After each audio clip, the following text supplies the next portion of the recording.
Howdy, Immortalium here, and today I'm going to be reviewing Melody of Iron and other short stories by Osamu Tezuka. Now, as the title very clearly states, this is a short story collection from Osamu Tezuka, compiling 3 of his seinen stories that he wrote in the 1970s. Although it is worth noting that the first story in this collection, Melody of Iron, makes up 2/3 of the page count in this collection, so it very much dominates this collection.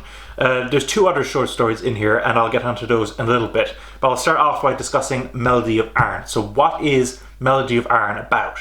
Melody of Iron follows a character called Don Takuya, who is best friends with an American called Eddie Albany. And Eddie Albany is marrying Don's sister, Elisa. They all go to New York, where Eddie and Elisa are married. And as part of the ceremony, Don has to go before the Albany family and swear that he will serve them, that he won't rat out on them, etc, etc. He witnesses a drive-by shooting in broad daylight, and despite there being many witnesses, no one will come forward and testify as to who the assassin is. Don eventually goes to the police and informs them of who the assassin is, and it turns out the assassin is associated with the mafia. However, he is associated with a family that has close connections to the Albany family. And the Albany family catch up to him just as he's about to return to Japan, and they decide to make an example of him. All of them, including Eddie, notably,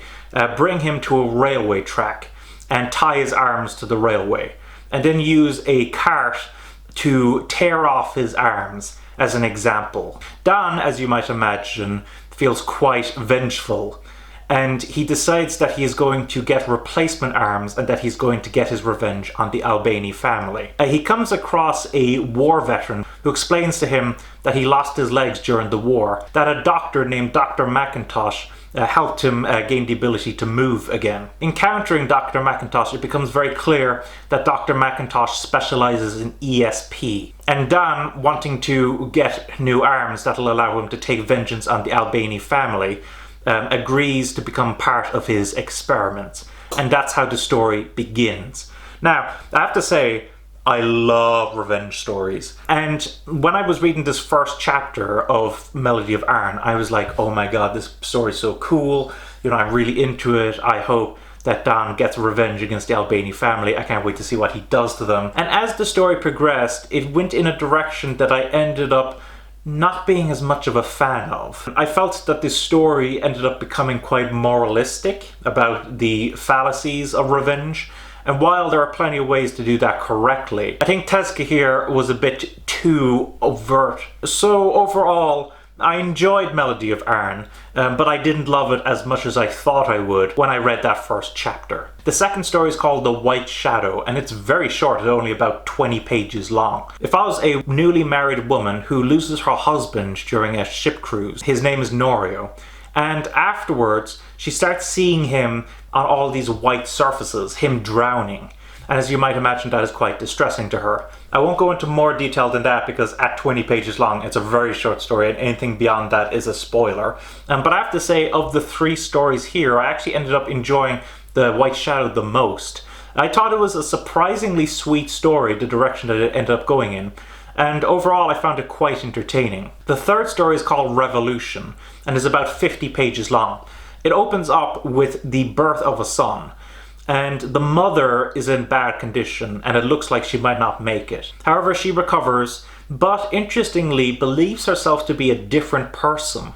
And she has all this information that she shouldn't know about. And as you might imagine, the husband is quite distressed by the fact that she doesn't know who he is. And so they end up going after all of her supposed memories to see the locations and who she knows, and see if she really is this other person. And to be honest, of the 3 stories here, I found Revolution to be the weakest story. And ultimately, I didn't enjoy the story as much as I would have liked. And overall, well, my thoughts on these stories, that they aren't bad. They're quite enjoyable. Now, with regards to the artwork, now this is from the 70s. And so Tezuka has gone into a more kind of detailed, more realistic style in response to the Gekiga movement. I have to say that the artwork here is really nice. In particular, I loved at the beginning of Melody of Iron how they had a full page spread of artwork, and I thought it was absolutely beautiful, and his paneling is as impeccable as ever. I love the artwork, and I think that the art here is fantastic. Now, with regards to how digital manga publishing released this, if I compare it to my trusty Yatsuba, you will see that it is slightly bigger than my Yatsuba, which allows the artwork to breathe more, which is excellent. The paper quality is quite nice, and there are page numbers, which is excellent. There's even a postscript from Osamu Tezuka talking about what a dark time in his life it was when he wrote these stories. And he thought that some of these stories were not very approachable, that he chose some short stories that he found were more optimistic than others. And I would have to say that I definitely agree with the second story being optimistic. I don't quite agree with the other two stories being optimistic, but that was quite a nice addition to this little package.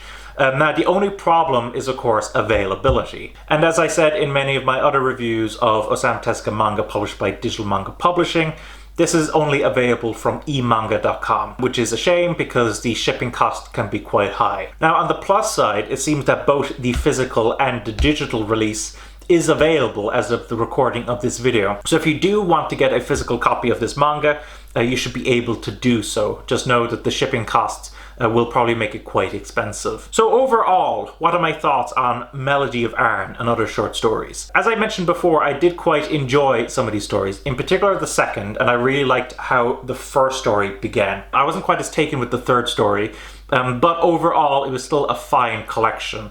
Quite enjoyable. So I would definitely recommend this to Osamu Tezuka fans. With regards to people who are trying out Osamu Tezuka titles for the first time, I actually don't think this is a bad way to start reading Osamu Tezuka. The only problem, of course, there being the prohibitively high cost of ordering this. But beyond that, I think this is actually a decent way to begin your Osamu Tezuka journey. And overall, I did quite enjoy this, even if it doesn't quite reach the heights of some of his best manga. So that was my review of Melody of Arn and other short stories. Thanks for watching. Don't forget to comment, rate, subscribe, and bye-bye.